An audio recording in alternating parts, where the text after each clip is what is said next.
Have you ever wondered how many times you were manipulated today? It might have happened when you scrolled through social media. Maybe you saw an ad that made you feel like you weren't enough without a product. Or when a coworker said, "I thought you were a team player," just to pressure you into staying late. Or when someone close to you sighed heavily, making you feel guilty without saying a single word. This is not random, this is dark psychology. It is the silent art of influence, control, and deception. It is how people bypass your rational brain and dive directly into your emotions, planting ideas, pushing decisions, and shaping your reality, often without you ever realizing it.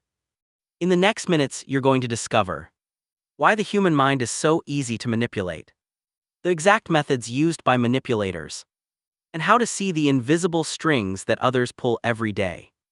And here, the warning: once you see these tactics, you can't unsee them. Your view of conversations, relationships, even advertisements will never be the same. So let's begin. Chapter 1: The Basics of Dark Psychology. Dark psychology is the study of the human mind at its most dangerous. It's not about healing, therapy, or growth, it's about power. It's about how certain people twist psychology into a weapon to control others. Think of it like a knife. In the hands of a surgeon, it saves lives. In the hands of a criminal, it destroys them. Psychology works the same way. At the core of dark psychology are three pillars. 1. Manipulation, subtly steering someone's choices or actions, often without them realizing it. Example: a partner making you feel guilty until you give in.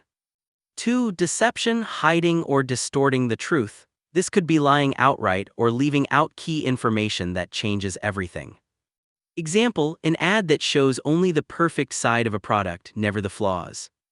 3. Influence, creating emotional triggers that bypass logical thought. Fear, guilt, desire, shame, all of them can push you to act in ways you normally wouldn't. But why does it work so well? The answer lies in how the human brain is wired. Our brains are designed for shortcuts. Psychologists call them cognitive biases. We trust authority figures without questioning. We tend to follow the crowd because being part of a group once meant survival. We're more afraid of loss than excited by gain, which is why threats and fear are such powerful motivators. A manipulator doesn't need to be a genius, they just need to know which buttons to press.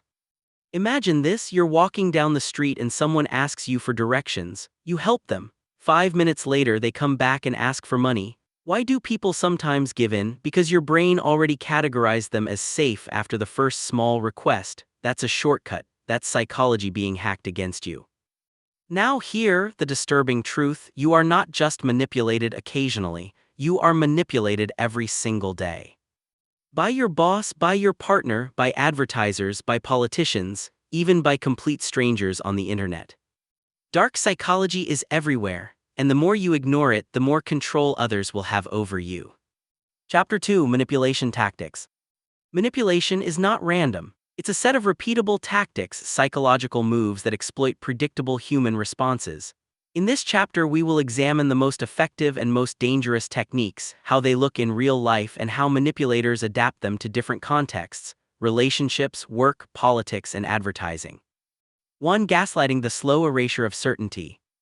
Gaslighting is the deliberate effort to make someone doubt their perception, memory, or sanity.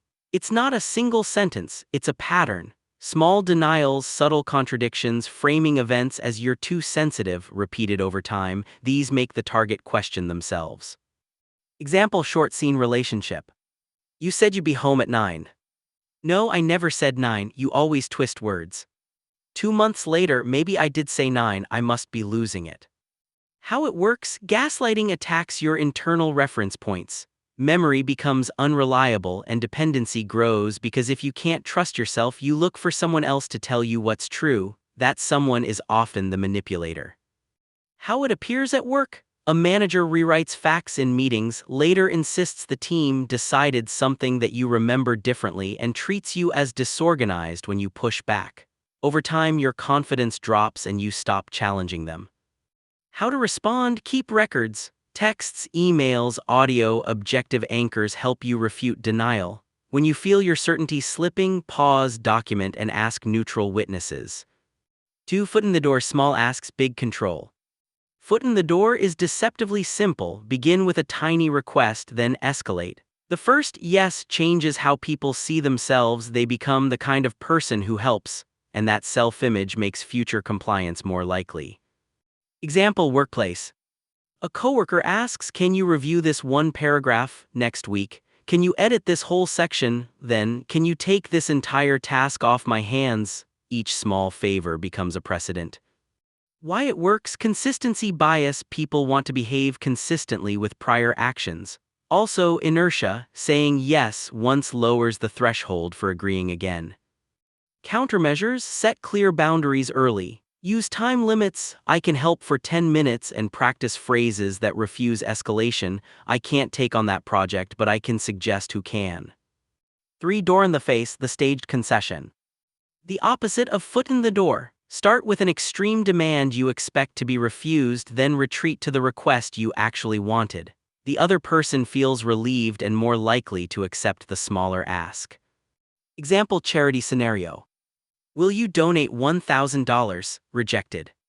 Okay, would you consider $50? Now $50 seems reasonable." How to spot it: the dramatic initial ask feels oddly unreasonable or theatrical. If someone quickly backtracks to a smaller request, they may be using this technique. How to defend: recognize the framing. Pause and evaluate the smaller request on its own merits, not as a compromise. 4. Scarcity and loss aversion. Hurry before it's gone. Humans hate losing more than we enjoy gaining. Scarcity triggers panic and impulsive decisions. Marketers, politicians, and manipulators weaponize scarcity. Limited time, only a few left. If you don't act now, you'll miss out. Example: advertising. A site shows a countdown timer and X people are viewing this right now. You feel urgency and buy without fully thinking. Politics and social manipulation. Rhetoric that frames a threat as an immediate loss. "If we don't act now, we'll lose our rights," pushes people into binary, urgent actions. Defend: slow the clock. Remind yourself that scarcity is often artificial. Ask, "What happens if I wait 24 hours? If the price, offer, or threat is real, waiting shouldn't destroy your ability to decide rationally. 5. Emotional contagion, catching feelings like a cold. People sync their emotions to those around them. If someone expresses intense fear, anger, or sorrow, your own emotional state will likely mirror it. Manipulators deliberately display or amplify emotions to control group mood and behavior. Example: group chat. One person posts an enraged message and suddenly the whole thread is angry, blaming, and reactive. Decisions get made in that emotional wave. How it is used: agitators incite fear or moral outrage to mobilize support or silence dissent. Influencers stage emotional breakdowns to increase engagement and donations. Defense: create emotional distance. Use the "name it to tame it" trick. Verbalize the emotion: "I'm noticing a lot of panic in this chat," to make it less contagious. Take a breath before you act. 6. Guilt and shame traps, empathy exploited. Humans are wired for compassion. Manipulators weaponize guilt. "After everything I've done for you, I guess I'm not important to you," or "You're the only one who understands me," phrases designed to make you feel morally obliged to comply. Example: family dynamics. An older relative implies neglect when you set boundaries, then uses your guilt to coerce visits, money, or apologies. Why it's effective: guilt activates moral circuits and social reputation concerns. We'd rather be seen as selfish than cruel. How to resist: reframe. Recognize the emotional lever and ask factual questions. What specifically are you asking for? Hold to your values and consequences rather than emotional pressure. 7. The halo effect and charisma, how charm hides intent. Charisma creates a positive halo. If someone appears confident, attractive, or morally upright, we attribute other positive traits to them automatically: intelligence, trustworthiness, competence. Manipulators polish their halo to hide contradictions. Example: charismatic leader, warm, eloquent speeches, personal anecdotes that build trust. Followers overlook warning signs because the leader feels right.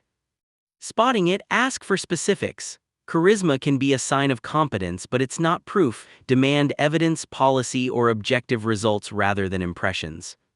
8. False consensus and social proof. Everyone must be doing it. We look to others for cues. Everyone is buying this, most people agree. Thousands of people already voted, social proof is powerful. Manipulators manufacture consensus with fake reviews, bots, staged testimonials. Example, social media. A promoted post shows dozens of glowing comments, some fake, which makes you trust the product and ignore critical reviews. Counter, seek independent sources. If everyone agrees, check credible third-party reviews or neutral platforms. Be especially skeptical when the consensus emerges from a single channel. 9. Anchoring. First impressions shape all that follows. Anchoring is a cognitive bias where the first piece of information sets a mental benchmark.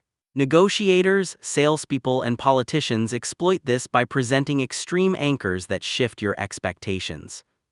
Example, pricing. Show a $2,000 product first, then a $500 product feels cheap in comparison. In debates, an extreme opening claim sets the frame for all subsequent discussion. Defense, re-anchor yourself with independent data. Ask, what is the fair range? And compare unrelated references rather than the suggestive anchor. 10. The ostrich technique. Hide unpleasant info to gain control.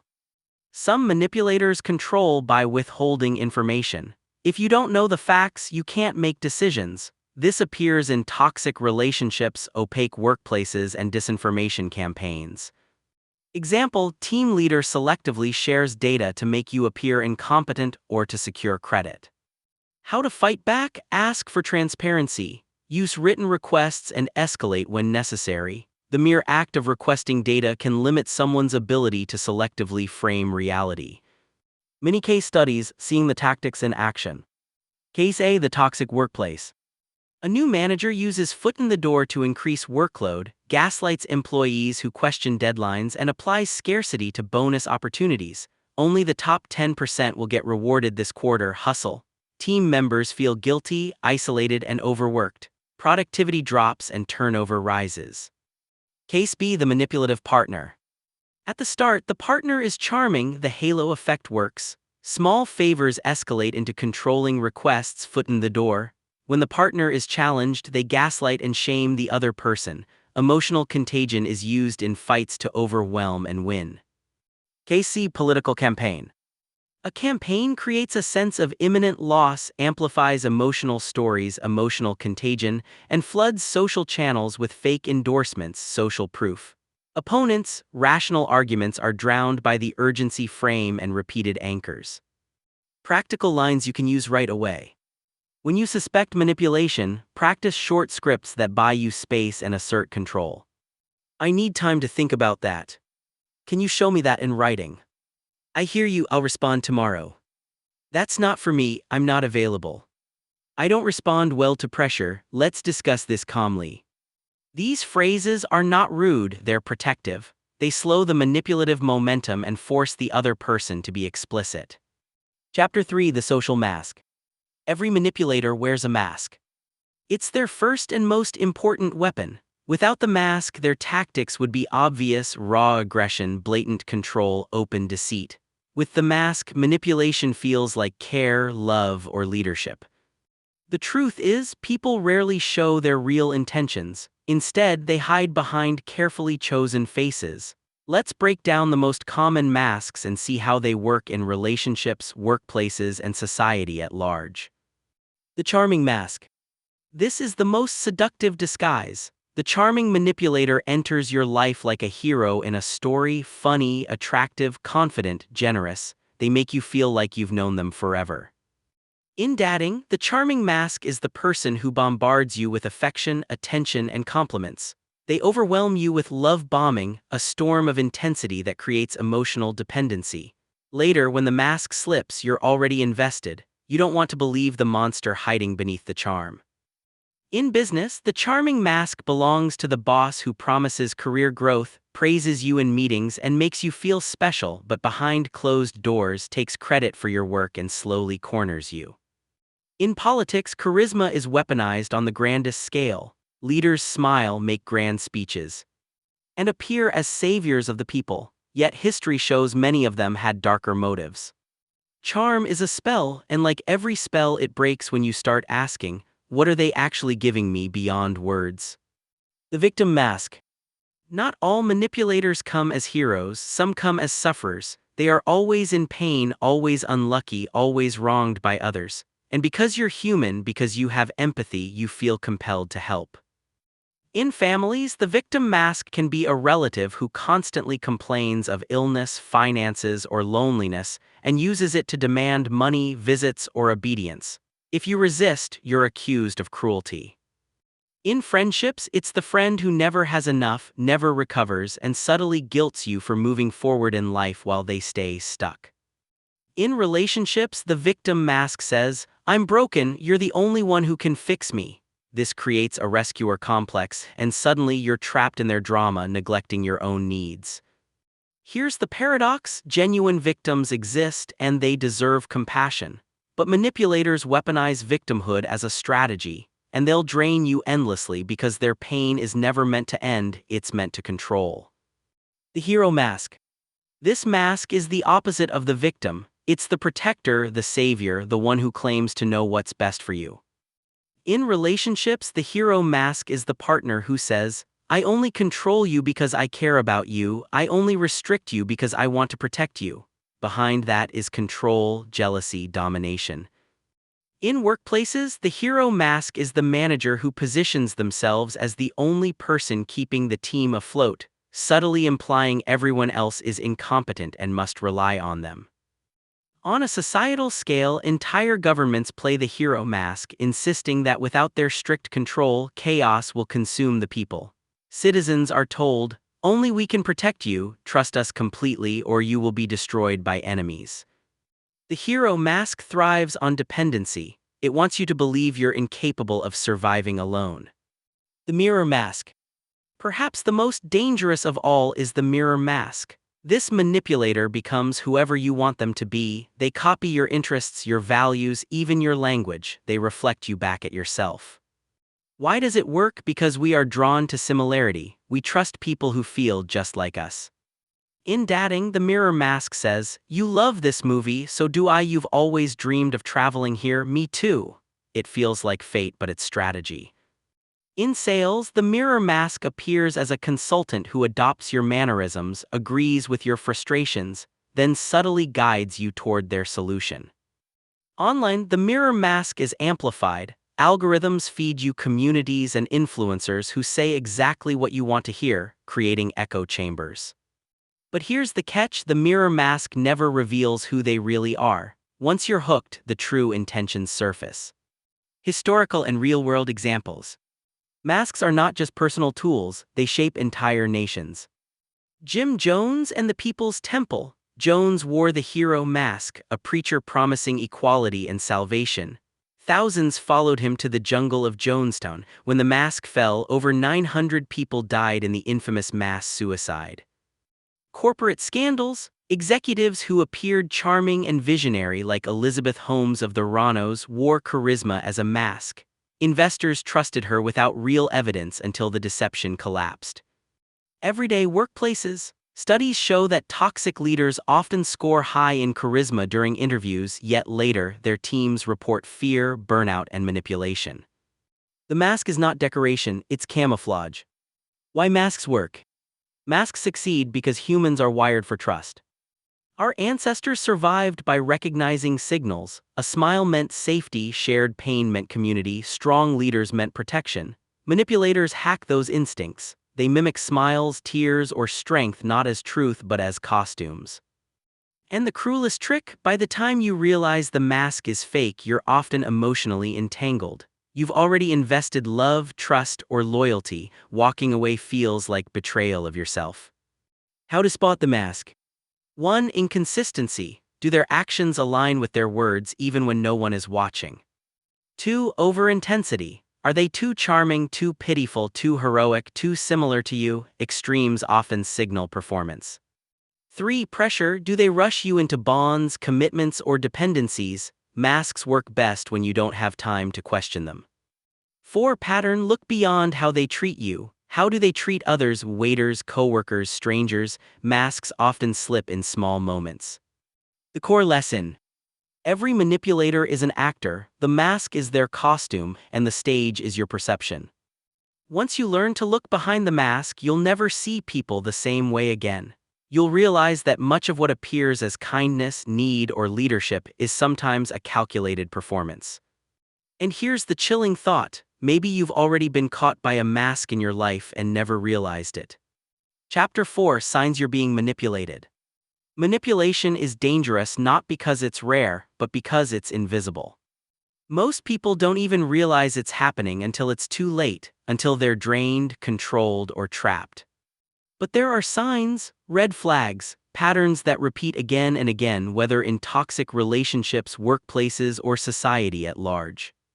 If you know what to look for, you can see through the illusion before it consumes you. Let's break down the 10 most common signs you're being manipulated. Sign 1: you feel guilty all the time.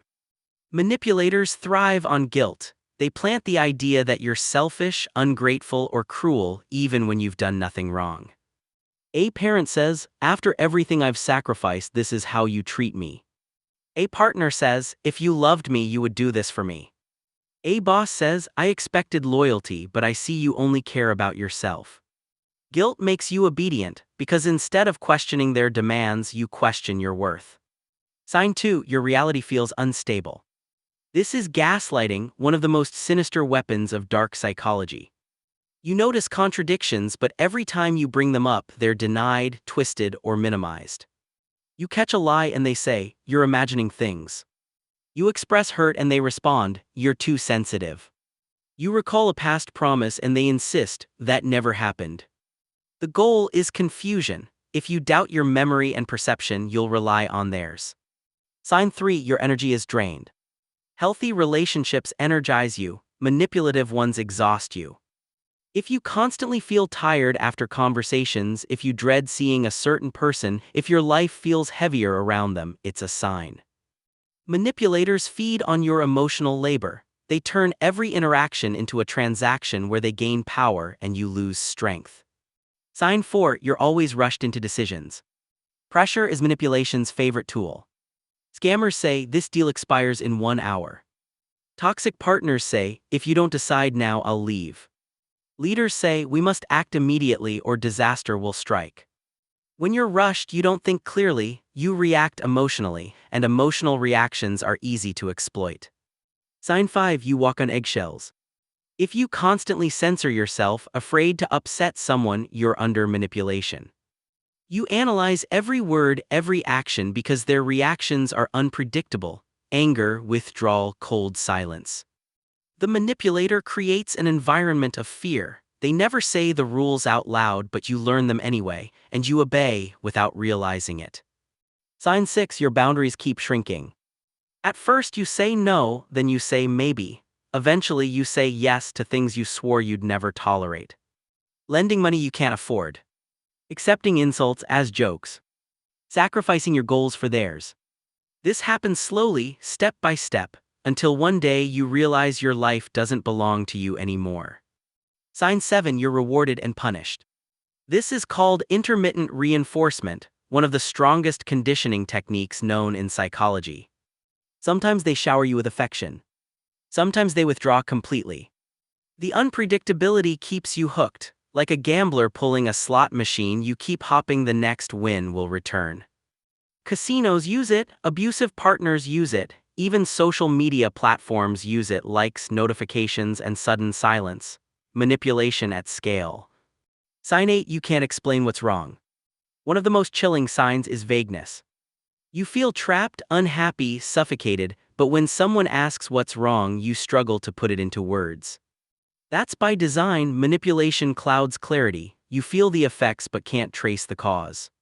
Sign 9: other people notice before you do. Friends say you've changed. Coworkers say you don't seem like yourself anymore. Loved ones warn you about a person you defend. Outsiders often see manipulation before the victim does, but by then the manipulator may have already isolated you, convincing you that others just don't understand. Sign 10: you feel trapped. The final sign is the most devastating. You feel like you can't leave, that you owe them, that life without them is impossible. This is the manipulator's ultimate goal: to erase your freedom, to convince you that escape equals destruction. But here's the truth: if you feel trapped, you're already inside someone else's cage. Bonus sign: the pattern repeats. Manipulation isn't random, it's patterned. If you notice multiple of these signs happening at once — guilt, confusion, pressure, exhaustion — you're not imagining it. You're inside a carefully constructed psychological game. The core lesson: recognizing the signs is the first step to freedom. Because once you can name manipulation, it loses power.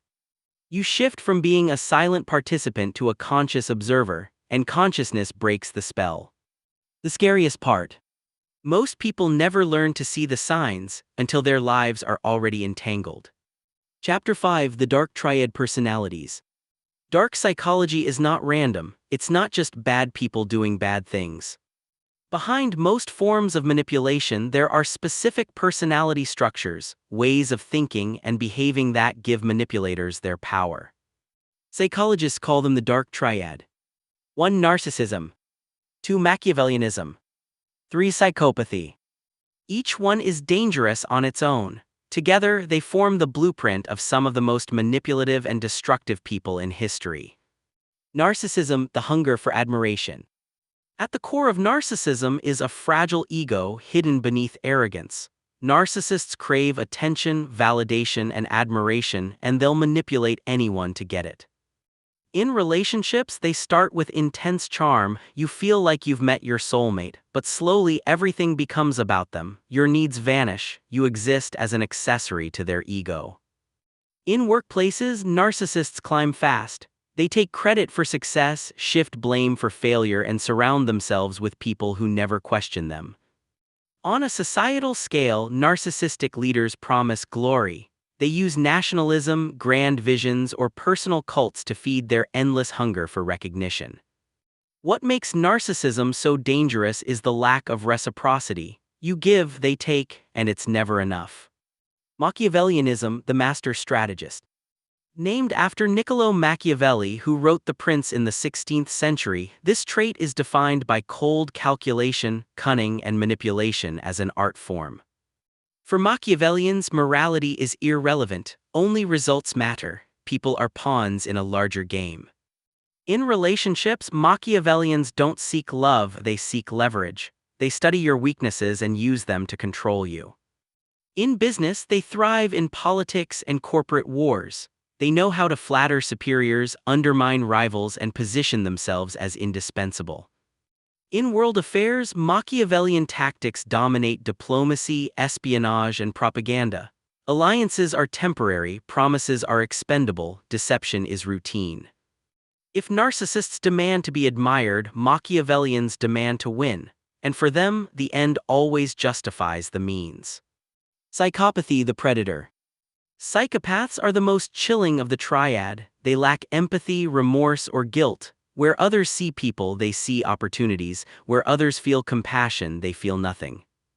In everyday life, psychopathy can look like the charming risk-taker, someone bold, confident, and fearless. But underneath lies coldness. They can hurt without hesitation. In crime, psychopathy manifests as calculated violence. Not crimes of passion, but crimes of precision, fraud, exploitation, even serial offenses. In power, psychopathy is terrifying. A psychopath with influence can destroy lives, corporations, even nations without losing sleep. But not all psychopaths are killers. Many operate in boardrooms, law firms, or politics, excelling in environments where ruthlessness is rewarded. How they work together. Individually, each trait is manipulative. Together, they form the perfect storm. The narcissist craves admiration. The Machiavellian plots how to get it. The psychopath feels no remorse in executing the plan. This trio creates leaders who charm the masses, deceive rivals, and crush opponents, all while feeling entitled to power. History is filled with figures who embodied the dark triad. Some led empires, others built cults, some destroyed entire economies. The common thread: they left behind ruin, but often walked away celebrated, at least for a time. Everyday examples. The dark triad isn't just about dictators or criminals, it shows up in ordinary life. A boss who humiliates employees yet charms investors. A partner who cheats but frames themselves as the victim. A friend who uses secrets as weapons but pretends to care. The faces are different, the patterns are the same. Why we fall for them? You might wonder, if these people are so toxic, why do others fall for them? The answer is paradoxical. The same traits that make the dark triad dangerous also make them attractive. Narcissists radiate confidence. Machiavellians seem competent and strategic. Psychopaths appear fearless and exciting. In a world that values power, ambition, and charisma, the dark triad often looks like leadership, until the damage becomes undeniable. The core lesson. The dark triad reveals a truth most people don't want to admit. Not everyone seeks love, fairness, or morality. Some seek power, control, and victory, and nothing else. The more you understand these personalities, the harder it is for them to use you, because their greatest weapon is ignorance. If you can see the dark triad for what it is, you can step out of their game before they trap you inside it. Chapter 6: Techniques of Psychological Control. Manipulators don't rely on luck. They use specific tools, proven psychological weapons designed to bypass logic and strike directly at your emotions. You've already heard some of their names, but in this chapter we'll break down the most powerful techniques of psychological control and show how they appear in everyday life. Technique 1: Gaslighting. Perhaps the most infamous tool, gaslighting makes you question your own mind. You confront them with evidence and they say, "That never happened." You express pain and they reply, "You're too sensitive."